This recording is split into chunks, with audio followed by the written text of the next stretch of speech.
সবাইকে জয় যিশু। আমাদের মহান প্রেমময় পিতা প্রভু যিশু খ্রিস্টের নামে আমি আজকে সন্ধ্যাবেলায় আপনাদেরকে স্বাগত জানাই। আসুন আমরা ঈশ্বরের কাছে প্রার্থনায় যাই। আমরা সারাটি দিন আমাদের কাজে কর্মের মধ্য দিয়ে আমরা কত পাপ করেছি, কত অন্যায় করেছি আমরা জানি না, কিন্তু আমরা সেই সমস্ত কিছু তার চরণে রেখে আজকে আমরা ঈশ্বরের বাক্য থেকে পাঠ করি এবং আমরা ঈশ্বরের কাছে আমাদের নিজেদের জীবনকে সমর্পণ করি।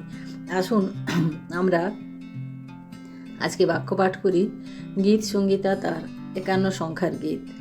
আমরা এখানে দেখি যে যখন নাথন ভাববাদী দাউদের কাছে আসলেন এবং তার পাপকে তার সামনে তুলে ধরলেন, তখন দাউদ যে পশ্চাতাপ করেছিলেন, দাউদ যে তার অন্যায় স্বীকার করেছিলেন, আমরা সেই বিষয়ে তার এই প্রার্থনা গীত আমরা আজকে পাঠ করি। আসুন আমরা পাঠ করি। আমি পাঠ করি আপনাদের জন্য। হে ঈশ্বর, তোমার দয়ানুসারে আমার প্রতি কৃপা করো। তোমার করুণার বাহুল্য অনুসারে আমার অধর্ম সকল মার্জনা করো। আমার অপরাধ হইতে আমাকে নিঃশেষে ধৌত করো। আমার পাপ হইতে আমাকে শুচি করো। কেননা আমি নিজে আমার অধর্ম সকল জানি। আমার পাপ সতত আমার সম্মুখে আছে। তোমার বিরুদ্ধে, কেবল তোমারই বিরুদ্ধে আমি পাপ করিয়াছি। তোমার দৃষ্টিতে যাহা কুৎসিত তাহাই করিয়াছি। অতএব তুমি আপনার বাক্যে ধর্মময়, আপনার বিচারে নির্দোষ রহিয়াছ। দেখো, অপরাধে আমার জন্ম হইয়াছে, পাপে আমার মাতা আমাকে গর্ভে ধারণ করিয়াছিলেন। দেখো, তুমি বাস্তব আন্তরিক সত্যে প্রীত। তুমি গূঢ় স্থানে আমাকে প্রজ্ঞা শিক্ষা দিবে। এসব দ্বারা আমাকে মুক্ত পাপ করো, তাহাতে আমি শুচি হইব। আমাকে ধৌত করো, তাহাতে আমি হিম অপেক্ষা শুক্ল হইব। আমাকে আমোদ ও আনন্দের বাক্য শোনাও, তোমা দ্বারা চূর্ণিত অস্থি সকল প্রফুল্ল হোক। আমার পাপসমূহের প্রতি মুখ আচ্ছাদন করো, আমার সকল অপরাধ মার্জনা করো। হে ঈশ্বর, আমাতে বিশুদ্ধ অন্তঃকরণ সৃষ্টি করো, আমার অন্তরে সুস্থির আত্মাকে নতুন করিয়া দাও। তোমার সম্মুখ হইতে আমাকে দূর করিও না, তোমার পবিত্র আত্মাকে আমা হইতে হরণ করিও না। তোমার পরিত্রাণের আনন্দ আমাকে পুনরায় দাও। ইচ্ছুক আত্মা দ্বারা আমাকে ধরিয়া রাখো। আমি অধর্মাচারীদিগকে তোমার পথ শিক্ষা দিব। পাপীরা তোমার দিকে ফিরিয়া আসিবে। হে ঈশ্বর, হে আমার পরিত্রাণের ঈশ্বর, রক্তপাতের দোষ হইতে আমাকে উদ্ধার করো। আমার জিহ্বা তোমার ধর্মশীলতার বিষয় গান করিবে। হে প্রভু, আমার ওষ্ঠাধর খুলিয়া দেও। আমার মুখ তোমার প্রশংসা প্রচার করিবে। কেননা তুমি বলিদানে প্রীত হইলে তাহা দিতাম। হোমে তোমার সন্তোষ নাই। ঈশ্বরের গ্রাহ্য বলি ভগ্ন আত্মা। হে ঈশ্বর, তুমি ভগ্ন ও চূর্ণ অন্তঃকরণ তুচ্ছ করিবে না। তুমি আপন অনুগ্রহে সিয়নের মঙ্গল করো। তুমি জেরুজালেমের প্রাচীর নির্মাণ করো। তখন তুমি ধার্মিকতার বলি, হোম ও পূর্ণাহুতিতে প্রীত হইবে। তখন লোকে তোমার বেদির উপরে বৃষদিগকে উৎসর্গ করিবে। আমেন। ঈশ্বর তার আপন বাক্যে আমাদের প্রত্যেককে আশীর্বাদ করুন। আমরা দেখি, আমি প্রথমে বললাম যে নাথন ভাববাদী যখন এসে দাউদকে তার পাপ সমূহকে তার সামনে তুলে ধরলেন, তখন দাউদের যে পশ্চাতাপ হয়েছিল, দাউদের যে মানে কি বলবো, পাপ সম্বন্ধে যে মানে জ্ঞানটা এসেছিল, সেই বিষয়ের উপরে তিনি এই প্রার্থনা ঈশ্বরের কাছে নিবেদন। আমরা 1 থেকে 3 পদ যখন পাঠ করি, তখন আমরা দেখি যে দাউদ ঈশ্বরের কাছে তার নিজের পাপকে স্বীকার করছেন এবং আমরা জানি যে মানে নিজের পাপকে স্বীকার, মানে 1 থেকে 3 পদে আমরা দেখি যে তিনি তার যে পাপ করেছেন সেই পাপ সম্পর্কে তিনি সচেতন, কারণ তিনি কি পাপ করেছেন সেটা তিনি জানেন।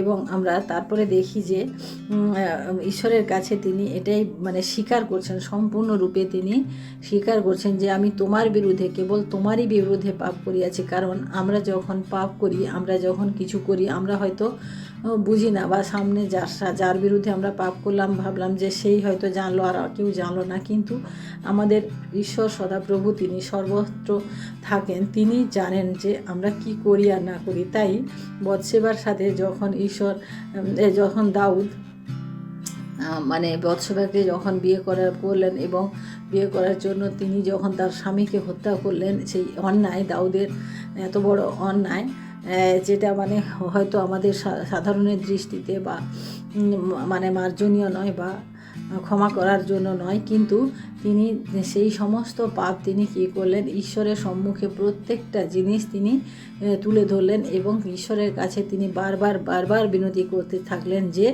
আমি পাপ করেছি, তোমার দৃষ্টিতে যা কুৎসিত, যা খারাপ, সব থেকে খারাপ সেটাই আমি করেছি। কারণ তুমি তোমার আপনার বাক্যে তুমি ধর্মময়, কিন্তু আমি নির্দোষ না, আমি প্রচুর পরিমাণে দোষ করেছি। তাই প্রভু তুমি আমাকে মানে আমার পাপগুলিকে তুমি, আমরা দেখি এখানে 7 পদে দেখি, এসব দ্বারা আমাকে মুক্ত পাপ করো। অর্থাৎ তোমার আন্তরিক সত্যে তুমি আমাকে করতে পারো, তুমি ইচ্ছা করলে আমার পাপ থেকে তুমি আমাকে রক্ষা করতে পারো। তাই আমরা দেখি দাউদ তার নিজের পাপকে প্রথমত তিনি নিজের পাপকে তিনি জানতেন এবং দ্বিতীয়ত আমরা দেখি সেই সমস্ত পাপ তিনি ঈশ্বরের কাছে স্বীকার করলেন এবং তিনি কেঁদে তিনি প্রার্থনা করছেন যে তার পাপকে তিনি ধুয়ে দেওয়ার জন্য।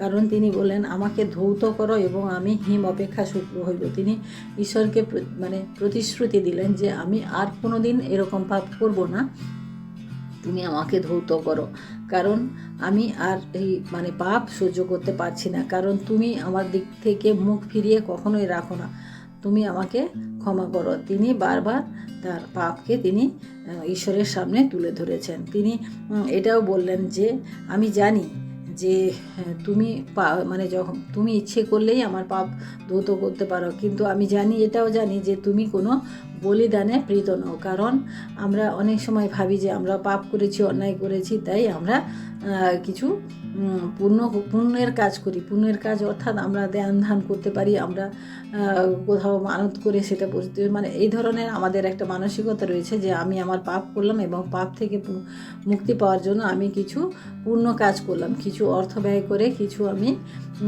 লোককে খাইয়ে দিলাম, লোককে বস্ত্র বিতরণ করলাম, এই সমস্ত কথা। কিন্তু আমাদের ঈশ্বর সেই বলিদানে প্রীত ঈশ্বর নন, কারণ তিনি চান না আমাদের তিনি আমাদের হৃদয়ের বলিদান চান। কারণ তিনি যাদের ভগ্ন আত্মা, ঈশ্বরের গ্রাহ্য বলি হচ্ছে আমাদের ভগ্ন আত্মা। আমরা যখন ঈশ্বরের কাছে আমাদের সমস্ত অপরাধ স্বীকার করে আমরা যখন ভগ্ন হৃদয়ে তার কাছে আসি, তিনি তখন আমাদিগকে কী করেন, আমাদিগকে কাছে টেনে নেন। কারণ আমাদের ঈশ্বর দয়ালু ঈশ্বর, তিনি নিষ্ঠুর না, তিনি আমাদেরকে ক্ষমা করে দেন। কারণ আমরা যখন ক্ষমা চাই, আন্তরিকভাবে আমরা পশ্চাতাপ সহকারে যখন আমরা ঈশ্বরের কাছে ক্ষমা চাই, তিনি আমাদেরকে ক্ষমা করেন। আর দাউদ সেটা জানতেন, তাই দাউদ তিনি বারবার ঈশ্বরের কাছে তার দোষ, তার রক্তপাতের দোষ, সমস্ত দোষ তিনি স্বীকার করেছেন এবং তিনি স্বীকার করে তিনি ঈশ্বরের কাছে ক্ষমা চাইছেন। এবং তিনি এটাও বলছেন যে তুমি আমাকে হিমের মতো শুক্ল করো এবং তুমি আমার অন্তরে তোমার আনন্দ, তোমার আমাদের বাক্য তুমি আমার অন্তরে দাও। আমার অন্তরে যে সমস্ত অশুদ্ধ জিনিস ঢুকে রয়েছে, সেই সমস্ত কিছু তুমি আমার অন্তর থেকে দূর করো। অর্থাৎ আমরা অনেক সময় দেখি যে আমরা অন্যায় করি এবং সেই অন্যায়কে আমরা ধরে নিয়ে চলি, কিন্তু আমরা কখনো ঈশ্বরের কাছে সেটাকে আমরা তুলে ধরি না বা ঈশ্বরকে এটা বলি না যে তুমি আমার অন্তর থেকে এই অপবিত্র জিনিস বা খারাপ জিনিসগুলিকে তুমি দূর করো এবং আমাকে ভালো তোমার বাক্য দাও। আমরা আমাদের অন্তর থেকে আমাদের সেই খারাপ বাক্য জিনিস বা খারাপ কিছু আমরা তখনই বের করতে পারবো যদি আমাদের অন্তরে ঈশ্বরের বাক্য থাকে। তাই প্রিয় ভাই বোনেরা, দাউদ এখানে যেভাবে ঈশ্বরের কাছে রোদন করেছেন, যেভাবে তিনি অনুনয় বিনয় করেছেন, যেভাবে তিনি তার পাপকে স্বীকার করেছেন, আমরাও প্রার্থনাকালীন আমরাও যেন সেইভাবে আমাদের জীবনে ঈশ্বরের কাছে আমরা আমাদের পাপ সকল তুলে ধরি এবং আমাদের জীবনে আমরা পুনরায় তাকে আমরা ফিরে পাই। কারণ তিনি এখানে বলছেন যে তোমার পরিত্রাণ আমি নষ্ট করেছি, তোমার পরিত্রাণকে আমি হারিয়েছি, তুমি আমাকে 12 পদে বলে তোমার পরিত্রাণের আনন্দ আমাকে পুনরায় দাও। অর্থাৎ যে পরিত্রাণের আনন্দ দাউদ একবার পেয়েছিল, কারণ দাউদ সব থেকে ঈশ্বরের প্রিয় পাত্র ছিল, কারণ তিনি ঈশ্বরের সামনে গমনাগমন করতেন, ঈশ্বরের সাথে থাকতেন। সেই দাউদ ঈশ্বর থেকে দূরে, ঈশ্বর থেকে লুকিয়ে তিনি এই বিশাল অপরাধের কাজ তিনি করেছেন। তাই তিনি এখানে বলছেন যে তোমার পরিত্রাণের আনন্দ আমাকে পুনরায় দাও। অর্থাৎ তিনি যেটা হারিয়েছেন সেই আনন্দকে তিনি আবার চাইছেন, এবং তোমার পবিত্র আত্মাকে আমার হইতে আর হরণ করিও না। মানে সে বারবার তিনি একই কথা বলছেন। আমরা দেখি যে তিনি কথা বললেন, তারপরে তিনি বলছেন যে আমি এরপর থেকে আমি সমস্ত যারা পাপ করে তাদেরকে আমি সেই পথ থেকে আমি উদ্ধার করব। এখানে বলছে, হে ঈশ্বর, হে আমার পরিত্রাণের ঈশ্বর, আমাকে রক্তপাত দোষ হইতে আমাকে উদ্ধার করো। আমার জিহ্বা তোমার ধর্মশীলতার বিষয়ে গান করিবে। এরপরের থেকে আমি তোমার ধর্মশীলতা ছাড়া আর কিচ্ছু বলবো না। হে সদাপ্রভু, আমার ওষ্ঠাধর খুলিয়ে দাও, আমার মুখ তোমার প্রশংসা প্রচার করুক। মানে এইভাবে ঈশ্বরের কাছে দাউদ বারবার মানে নিজেকে মানে স্বীকার করছেন এবং ঈশ্বরের কাছ থেকে ক্ষমা প্রার্থনা করছেন। এবং তিনি এটাও বললেন যে আমি জানি তুমি বলিদান চাও না, বলিদানে তুমি প্রীত না, আর তা যদি হতো তাহলে আমি দিতাম। কারণ দাউদের অনেক সম্পত্তি ছিল, অনেক কিছু ছিল, সেই ঈশ্বরকে অনেক কিছু দিয়ে মানে তার পাপকে ঢাকতে পারতো। কিন্তু প্রিয় ভাই বোনেরা, দাউদ সেটা করেননি। দাউদ সে তার পাপকে তিনি সরাসরি ঈশ্বরের সম্মুখে নিয়ে গেছেন এবং ঈশ্বরের কাছে স্বীকার করেছেন এবং ঈশ্বরের কাছে ক্ষমা চেয়েছেন এবং তিনি প্রতিশ্রুতিও দিয়েছেন। প্রিয় ভাই বোনেরা, আমরাও যখন কোনো অন্যায় করি, আমরা যখন বলি যে না আমি অজানায় পাপ আমরা জানা অজানাই করি না, আমরা পাপ করি, কিন্তু আমরা সেটা দেখতে চাই না, স্বীকার করতে চাই না, তাই আমাদের এত প্রবলেম হয়।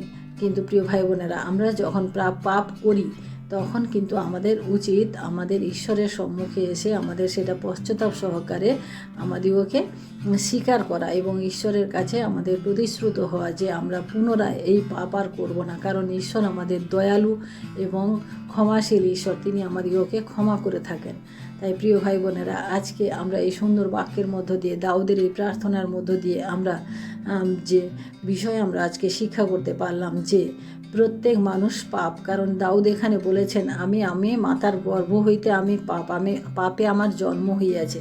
অর্থাৎ পাপে আমাদের জন্ম মানে আমরা জন্ম থেকে পাপী। কারণ আমাদের আদম হাওয়া, আমাদের পিতৃপুরুষ যারা রয়েছিলেন তারা কিন্তু পাপেই আমাদিগকে জন্ম দিয়েছেন।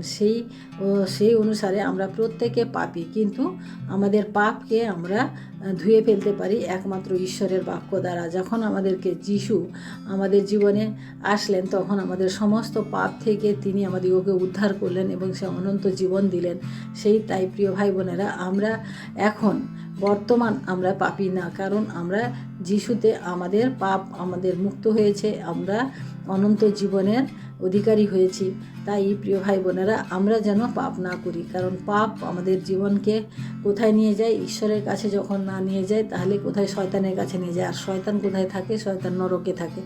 তাই সে অনন্ত আগুনে আমাদের হৃদয়কে না দিয়ে আমরা ঈশ্বরের কাছে আমাদের হৃদয়কে সুরক্ষিত রাখি। তাই প্রিয় ভাই বোনেরা, আমরা যখন অন্যায় করি, আমরা যখন ভুল করি, আমরা যখন পাপ করি, সেই সমস্ত কিছু আমরা ঈশ্বরের সামনে তুলে ধরি এবং স্বীকার করি এবং তার কাছে আমরা প্রার্থনা করি। আর ঈশ্বরের বাক্য প্রচুর পরিমাণে যখন আমাদের হৃদয়ে থাকবে তখন আমাদের জীবনে আর পাপ হবে না। কারণ ঈশ্বরের বাক্য না থাকলে আমাদের হৃদয় যখন খালি থাকে তখন শয়তান আমাদের হৃদয়ে তার বাক্যকে তুলে ধরে এবং তার বাক্যকে আমাদের হৃদয়ে পুরে দেয়। তাই প্রিয় ভাই বোনেরা, আসুন আমরা আমাদের জীবন থেকে শয়তানকে দূর করে আমাদের ঈশ্বরকে আমাদের জীবনে প্রথম স্থান দিই। তাই আসুন আমরা প্রার্থনা করি। Hallelujah, hallelujah, hallelujah. মহান প্রেমময় পিতা, তোমার মহানামে ধন্যবাদ প্রশংসা করি প্রভু। আমরা আজকে তোমার এই ঈশ্বরের বাক্য যে পাঠ করলাম প্রভু, দাউদের সেই পশ্চাতাপের বাক্য প্রভু, দাউদ যখন পাপ করেছিল তারপরে যে নাথন ভাববাদী দ্বারা তার মনে যে পাপের উদয় হয়েছিল এবং সে বুঝতে পেরেছিল যে সে অন্যায় করেছে, অপরাধ করেছে এবং সেই অপরাধ সে ঈশ্বরের কাছে কিভাবে সে ক্ষমাপ্রার্থী হয়েছিল, কিভাবে সে পশ্চাতাপের সহকারে সে নিজেকে তুলে ধরেছিল প্রভু, আমরা সমস্ত কিছুই জানলাম প্রভু।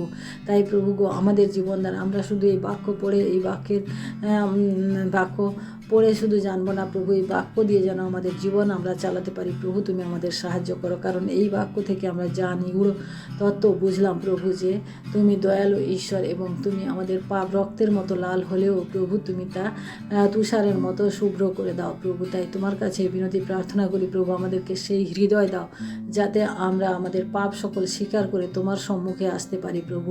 আমরা যেন পশ্চাতাপ করতে পারি, আমরা অনুতাপ করতে পারি প্রভু। তুমি দয়া করো এবং আশীর্বাদ করো প্রভু এবং সেইভাবে আমাদিগকে প্রতিনিয়ত পরিচালনা করো প্রভু। তোমার মহান অনুগ্রহ আমাদের জীবনে থাকুক প্রভু। ধন্যবাদ করি প্রভু, আজকে রাত্রিভার তোমার হস্তে দিয়ে প্রভু আমাদের সমস্ত অপরাধের বোঝা আর একটি বার তোমার স্মরণে রেখে প্রভু এই বিরোধী প্রার্থনা চাই আমাদের মুক্তিদাতা ত্রাণকর্তা প্রভু যীশু খ্রিস্ট তোমারই নামে, আমেন। সবাইকে জয় যিশু। সবাই ভালো থাকবেন, সুস্থ থাকবেন। আজকে রাত্রি সবার শুভ হোক। জয় যিশু।